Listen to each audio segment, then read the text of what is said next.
তো hey guys, আজকে আমি ম্যাগি দিয়ে চাউমিন করতে চলেছি। তো আমার মনে হলো যে আজকে আমি এটা করে খাই। তো এখানে যা যা সবজি কাটার আমি কেটে নিয়েছি। তো আমি ডিম খাই না, শুধু ডিমটা দেবো না। ঘরের মধ্যে ইচ্ছা হলো খেতে, সেই জন্য করলাম ছোটোখাটো করে। তো বাইরে খুব বৃষ্টি পড়ছিল, আমার মনে হলো কী খাই, সেই জন্য মনে হলো আজকে এটা করেই খাই, খেয়ে দেখি কীরকম লাগে। তো এখানে আমি ম্যাগিটা সেদ্ধ করে নিয়েছি। আমার মায়ের বাড়িতে আমি অনেক দিন পর এসেছি।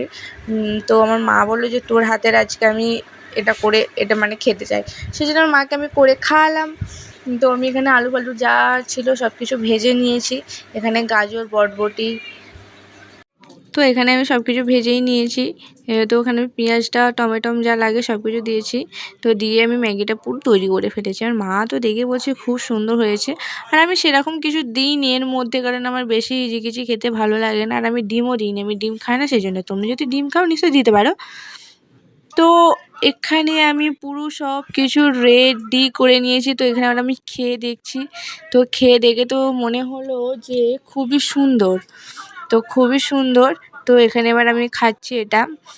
তো খুবই ঝাল হয়েছে। তো আমার ভিডিওটা তোমরা সবাই দেখো, কিন্তু কেউ লাইক কমেন্ট করো না। তো প্লিজ ভিডিওটা লাইক, কমেন্ট, শেয়ার, সাবস্ক্রাইব করে দিও।